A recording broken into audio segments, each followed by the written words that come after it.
Olá, boa noite, como está? That's all my Portuguese, so put the headsets on, and huge thanks to the wonderful people who are translating for me this evening. I am old school. Bear with me, I have my notes. So thank you all so much for sticking around for me this evening and for putting the headsets on.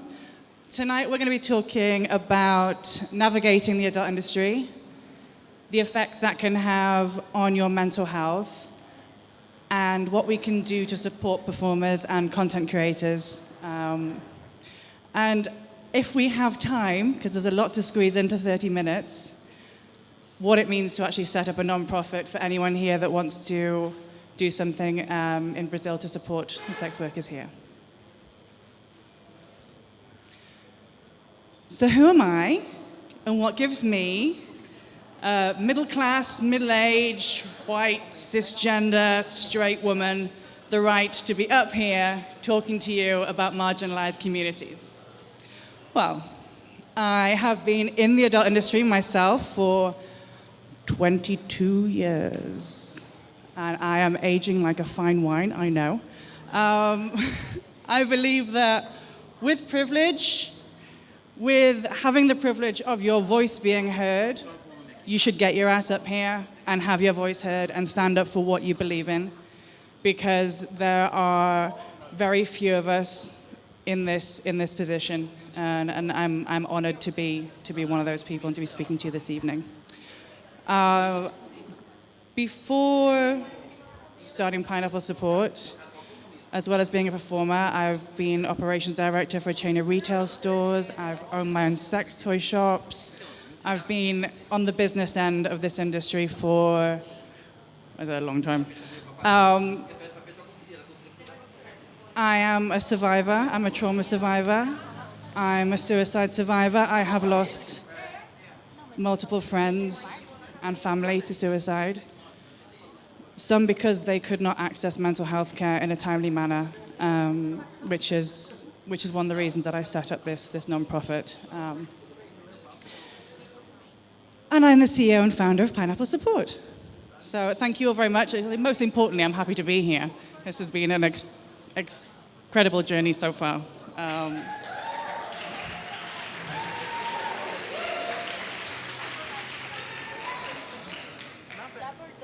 So the important things, the names. So the story behind Pineapple Support. I said I've been in the adult industry since I was 18, since it was legal for me to be in the adult industry. It's always been a place where I felt welcomed, supported. I think that it is the most incredible community. I can't imagine working in any other industry. We have the most intelligent, most innovative, kind-hearted, open-minded people, and in all this time it has been a delight for me to be a part of this industry. I know that's not the case for everyone. Quiet, there we go. I'm very honored and privileged to have had that experience. I took a little bit of time off from being in the industry in around 2017 because my little brother was suffering from very bad anxiety and depression. And my mum asked if he could come live with me for a while. And I don't know how many of you are content creators here, but you will know, or you can imagine, it is not easy to produce porn with your brother in the house. He tried earplugs, he tried sitting at the bottom of the garden, nothing was working. So we took some time off. When he moved out of my house, I decided that it was time for a big comeback. I was going to get back into the porn industry. So I flew over to LA. I live in Spain, by the way. So I flew across to LA for the XBiz Awards, and that was followed by the AVN Awards. And I remember being there and being all dressed up. It's, red carpets, big ball gowns. I had a bottle of champagne. I believe I was drinking from the bottle like a really classy hoe. And there were people handing out suicide awareness ribbons. And I was thinking, what is this about? why are you putting such a damper on this, man? I'm having a great time.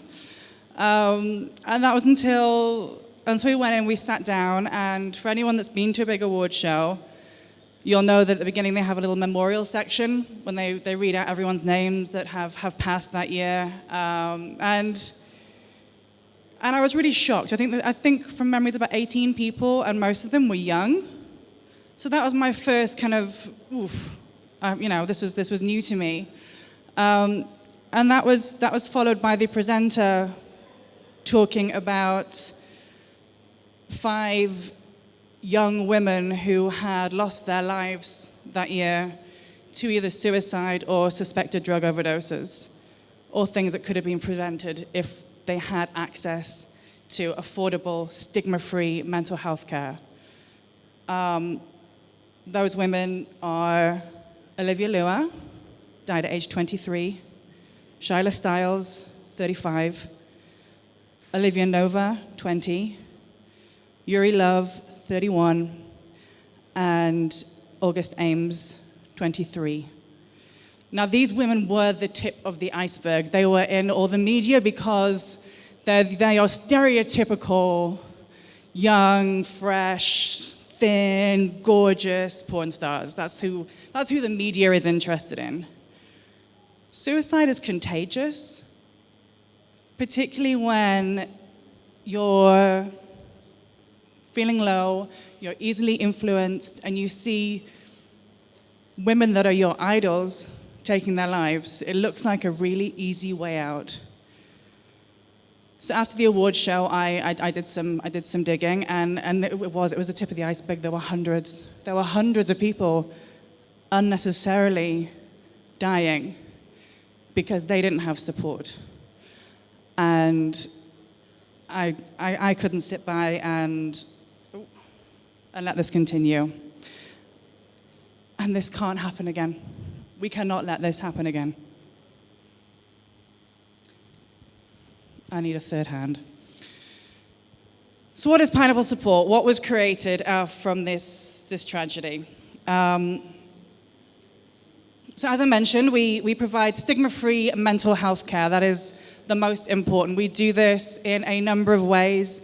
We have one-on-one therapy, which in most cases is on a pay-what-you-can basis. In some, if you can't afford anything, then it is free. We have support groups, they're free. We have webinars, workshops. We have a lot of educational programs. Let's break the stigma surrounding mental health. Let's break the stigma surrounding sex work. Let's educate people. That's the first step. We're now providing corporate training and support because we believe that the folks supporting the content creators, if they have the means to provide that support, the brain has gone. If they feel able to speak to people and point them in the right direction of care, or to speak to them in a way that they know isn't going to adversely affect their mental health, then this is going to help everyone. We are creating community. I'm going to say this again later on, but kind is cool. Let's encourage this. We're a marginalized community. We only have each other, so let's be there for each other. We provide 24/7 emotional support. This is on a peer-to-peer basis, so it means that anyone in this room can sign up to be an emotional support helper. It's all done through text. The training is online. The more languages we have, the more people that we have providing support, the more people can receive support. And transparent.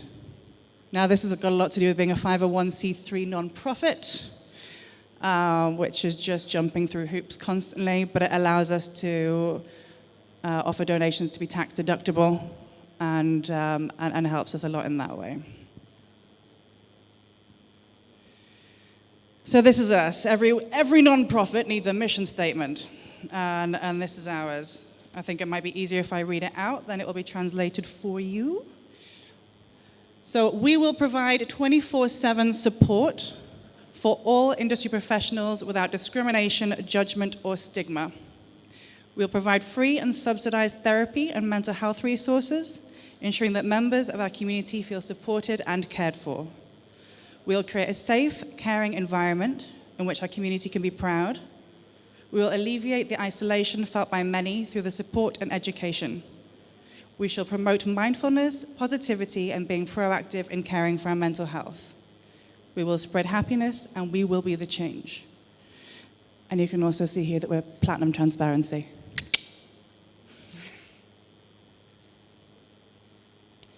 So, sex workers versus content creators. Now, this is an interesting topic, particularly in countries such as Brazil, where full-service sex work is legal. So it can be confusing as to why we don't offer support to everyone.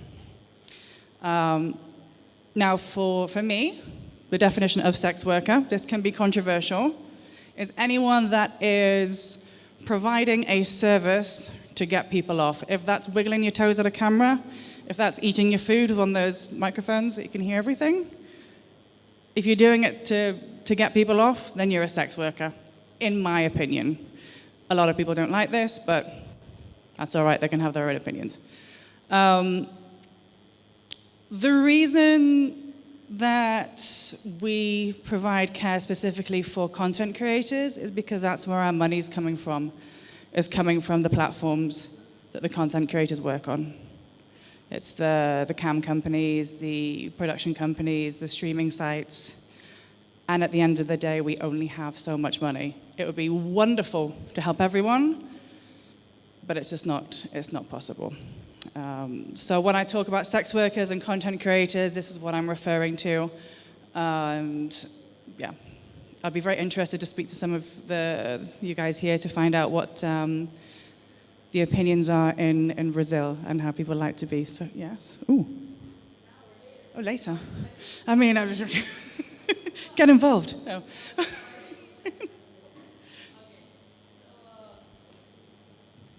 Hi everyone, sorry Leah, because we have someone here from Fatal Model. I think they work with Escort, and maybe it could be like a new partnership or a new thing if they got together with you. And then I was just thinking, that's it, that's all. I'm sorry guys. Hijacked, no, thank you. Thank you. The reason we don't do that, because I tried to do that in England, is because a lot of our sponsors don't want to work with full-service sex workers because they're US companies and it could affect them legally. But good point. So the major issues facing content creators. I just went rogue with my photographs here. They're not relevant at all to the topic, so I just quite like them. So cultural stigma. Now, as discussed, it can vary from country to country. I have been talking to a few people about the stigma here in Brazil and whether that's related to, I said, culture, religion. These can be all the contributing factors to why sex workers are stigmatized. But through this, we can see there's a lot of financial discrimination. Now, this will be banking. People just having their bank accounts closed down for no reason. How do they pay their rent? How do you pay your bills?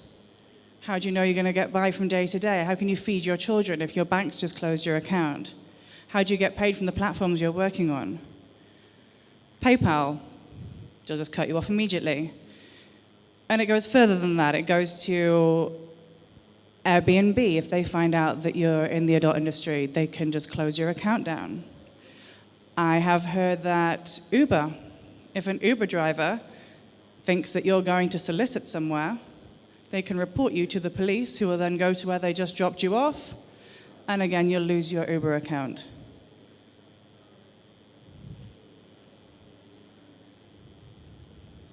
Yeah, boo. Is it not coming through there? Can we turn the volume up on the headphones? Is this what's needed? I'm going to continue. So when society tells you that you are in a profession that is incorrect, you are in a legal profession, you are paying your taxes, but they will still shut you down. They will still shut your account down. They will still make you feel like you're doing something highly illegal. That's going to make you feel shameful after a while. It makes you feel like you're doing something wrong.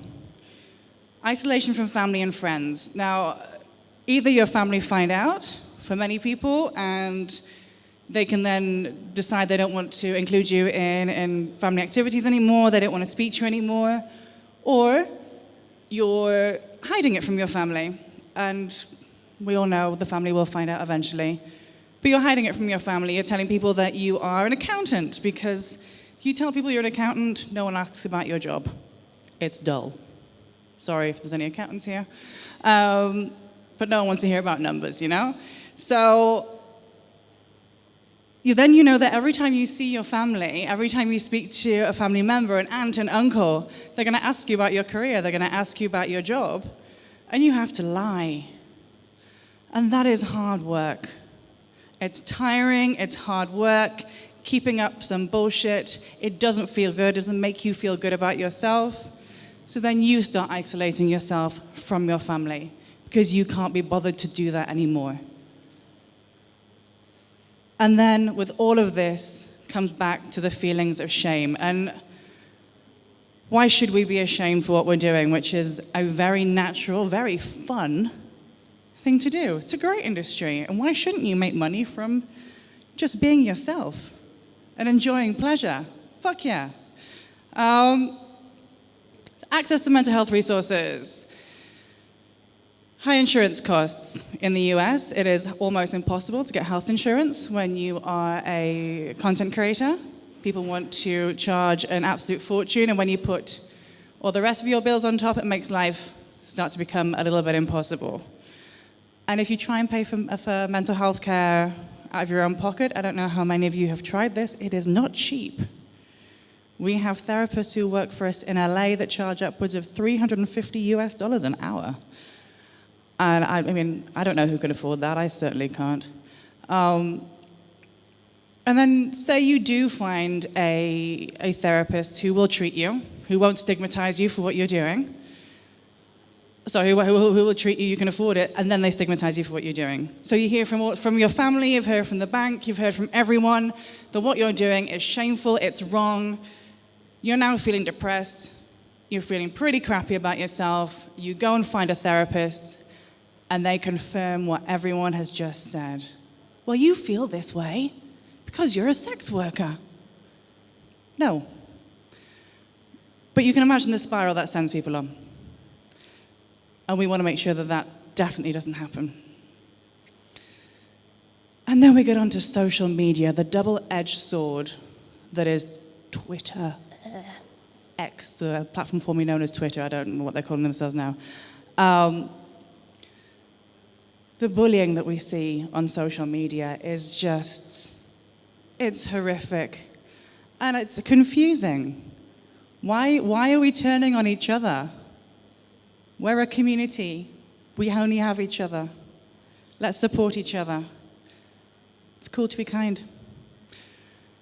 This also comes, of course, from people on CAM platforms. So the clients on a CAM platform, we've seen a lot of bullying that way. You know, your skin looks shit, your hair looks ridiculous, you've put weight on, you got too thin, blah, blah, blah, blah, blah, all these keyboard warriors. But you hear it often enough, you're having a bad day, and it can have a very big impact on your self-esteem and your well-being. Doxing, that's fun. Everyone here knows what doxing is, don't they? Don't need to. No? So doxing is when somebody posts your personal details online. So your real name, your real address, your real phone number, they tell your family. So you've obviously given this information to somebody that you trust, who's then used this against you. And then this can open up all of the crap we're talking about, isolation from friends and family and everything else. And burnout. Burnout is real, guys. And when you're running your own business, and you are your own business, it's tiring. When your business is online, and we all carry our phones in our hands and our pockets very close to us all the time, switching off from that and not resisting the urge to answer that one message because it could make you some money, it's really hard. If you're being bullied and you've got that phone in your pocket and you know there's ping, ping, ping, ping, how many of those are insults? How many of those are people putting you down? It's great that we have this here that we can use, but oof, is it bad for our mental health? So I'm looking at the time we have left, although I did start early. No, I've got to pay attention to time. Okay, so we're not going to talk about building a nonprofit because we don't have time for that. So I'll run through a little bit quickly. A nonprofit's some organization built to help others.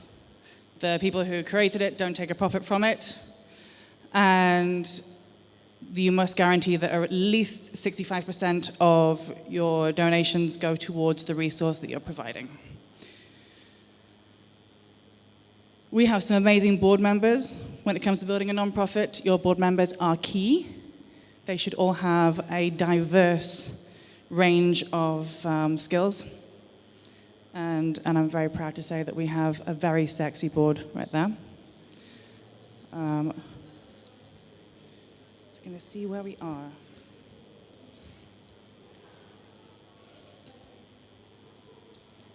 We're skipping a lot.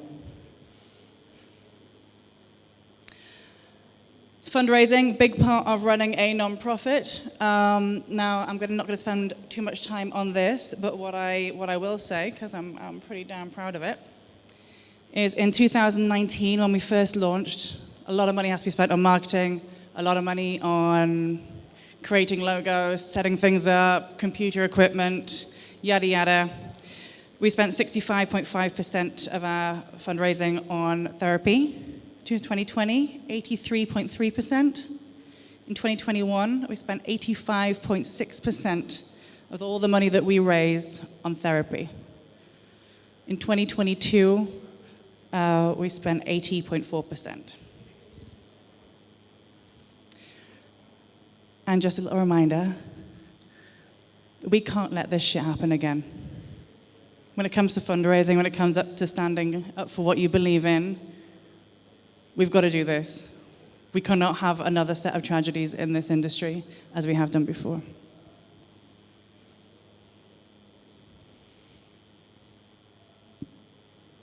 So what have we accomplished, Pineapple Support, in our 5.5 years since launch? We've managed to provide care to over 12,000 individuals. But it spreads so much further than that. If you think about all the people that you impact when you're having a shit day, it's not just yourself.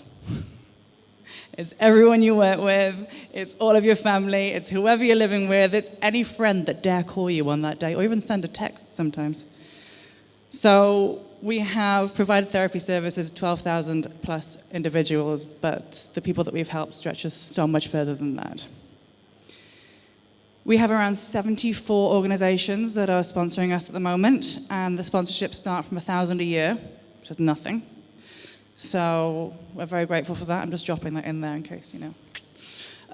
We have 785 volunteer listeners on our peer-to-peer support platform, and we have 385 therapists working with us at the moment. That is growing constantly. We are receiving applications from new therapists almost every day. And it's amazing because they all have different skill sets, they speak different languages between them, they're all over the world, and they provide therapy in different ways as well. So some are quite holistic, kind of art-based, some are all about breathing, some are very traditional, EMDR, all different types of therapy. It's absolutely wonderful. I'm just going to skip that. As I mentioned before, we are now working really closely with our sponsors. I believe that supporting the supporters is something that's highly necessary. We offer in-house training and training sessions with our therapists for all of our sponsors. So that means your whole team can attend a training session on crisis intervention, on how to spot if somebody needs support, all the different genders and sexual orientations, pronouns, why they're important, understanding the difference between everything. So we're really working closely with folks now. We're offering in-house support, so support groups and check-ins, so mental health check-ins for your team members, which have been so well received. I think, people always look at people in front of the camera and go, I can understand the stigma that they would receive. But when you're working behind the scenes in an office and you're having to watch content all day, make sure that the videos are legal, and you can imagine what people have to watch when the odd video comes up that isn't legal. We've had some absolute horror stories. And who do you turn to? Do you see a therapist about that? That's not going to tell you to leave the industry. So we're really working hard to support people behind the camera as well now, and I think that's having a hugely positive impact. Our goals for the future: to keep on being awesome, to keep doing what we're doing, to keep doing it at the same level we're doing it, to ensure that everyone that comes to us for therapy receives therapy in a timely manner, with a licensed, qualified, insured therapist. Seems really simple. I wish it was simple. Memberships. We are offering memberships now. We really want this to become a thing. When you sign up to be a member of Pineapple Support, you can start sponsoring us or giving monthly donations for as little as $10 a month. But that gives you access to cheap accounting, low-cost social media management from Seven Veils. I think Alex was in here before. We have reduced cost sex toys, lingerie, legal services. So by giving to charity, where we also try to give back. Additional support resources, including hopefully support to content creators here in Brazil. More involvement from the community, retweets, having people involved in in-person activities, making it cool to be kind, again. Breaking the stigma surrounding sex work, which is education. We're going to keep doing that and pushing it as much as we can. And finally, world domination. Which includes Brazil. It's been interesting because I thought I could just roll out the same concept in every single country, and you can't, because people look, there he is. People look at sex work in different ways, they look at mental health in different ways, so it's impossible just to roll out one system. So it's very, very important to get to know the people and get to know the creators and get to know the business owners in every country that we want to provide support in. Oh God, I've got 1 minute, 42 seconds. How can you help? You can donate. We love money. It's the only way we can keep doing what we are doing. Without money, there's no Pineapple Support, there's no therapy, there's no support services, there's none of this. So it's basic, but it's the best way you can help. To collaborate, if you want to run a fundraiser, if you want to talk to us about doing something together, then that's something that I'm always very open to. And education. Sharing our webinars and things like that, talking to people, just talking to people when somebody says, ugh, what you do is disgusting, rather than going, fuck you, say, okay, why do you think it's disgusting? Let's talk about this. Let's try and understand your shame.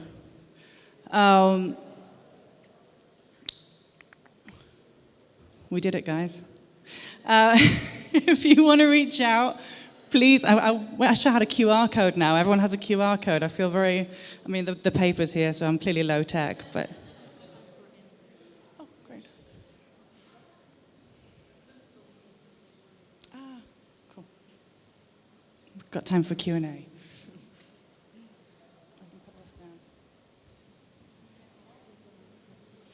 So if you want to take my information down and reach out, you're very welcome.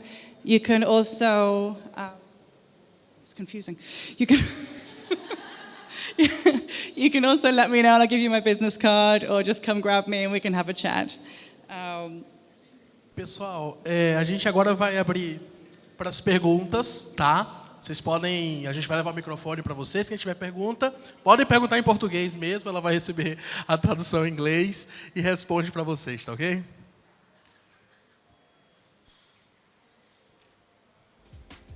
Pode levantar a mão que a gente leva.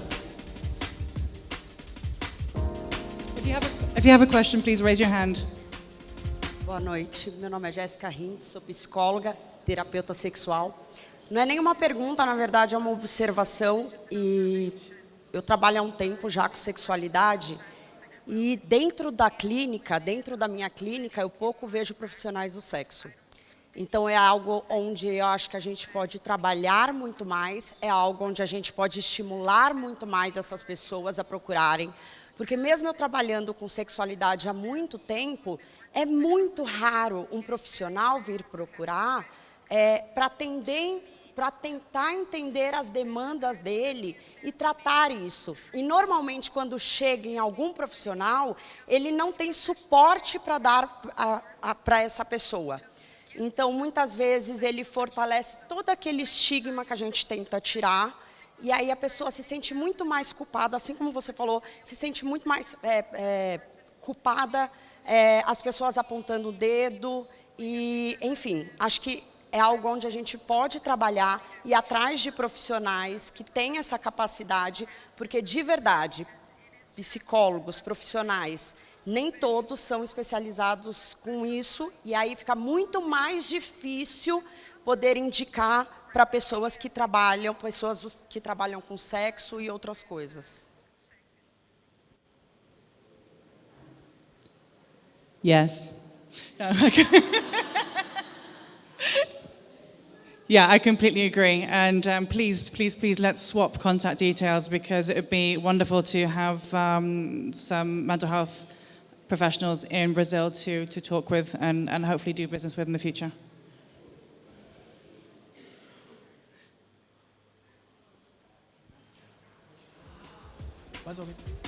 Mais alguém tem perguntas?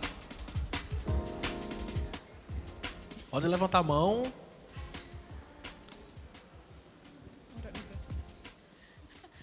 She took it off. Okay, let's do it in English then.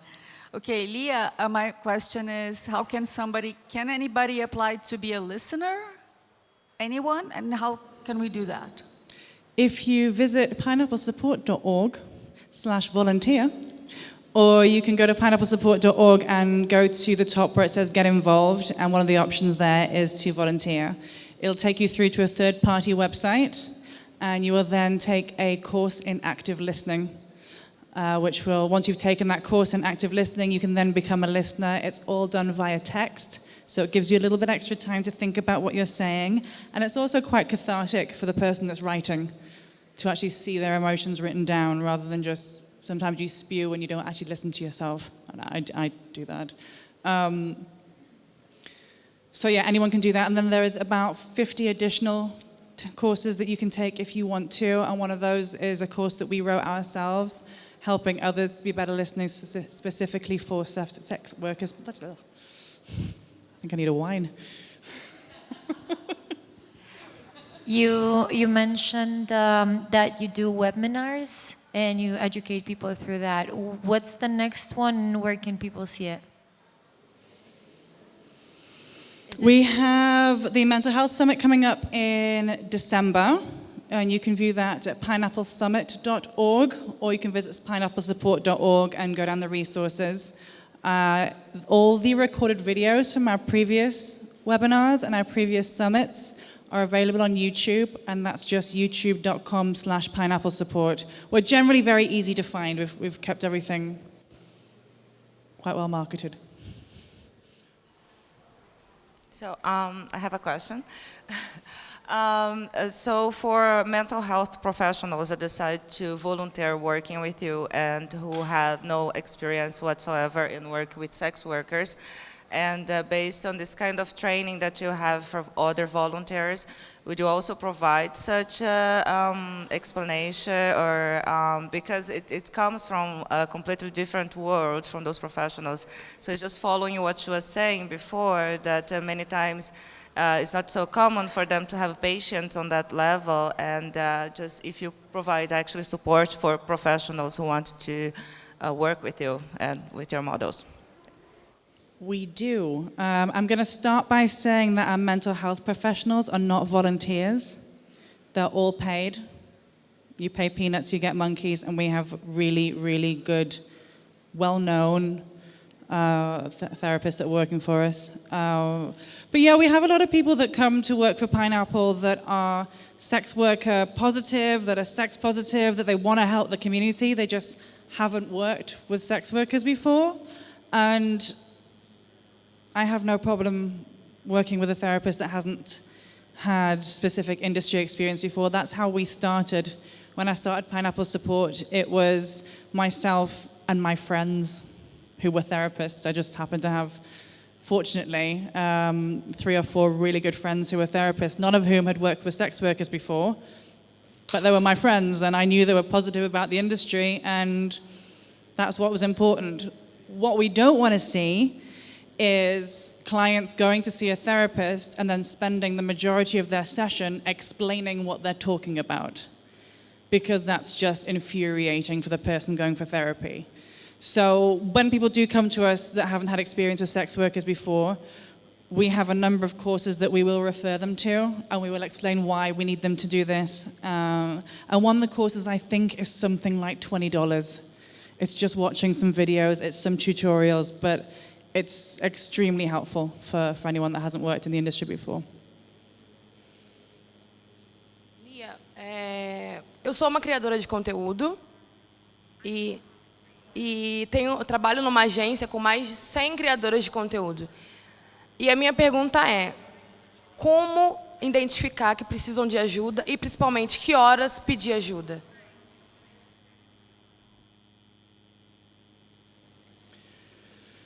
I think everyone needs support. So, you know, I remember one of the first times I went to Romania, which is a country that is not open to mental health. And I was giving a presentation, and the models were saying, "This is great. When I want to kill myself, I'll come to Pineapple Support first." Please don't do that. Please come before. I mean, so if you're just having a shit few weeks, come and see us. If things just don't feel right, come to us. If you're having a horrible time in your relationship, if you're really not getting on with your parents, if you're just not great, come and see us. Don't wait till it's too late. You know, if it's a lot easier to climb up a couple of stairs than scale a mountain. You know, just come, even if it means that you only speak to a volunteer, if it means that you just have 2 sessions. Do it. What have you got to lose?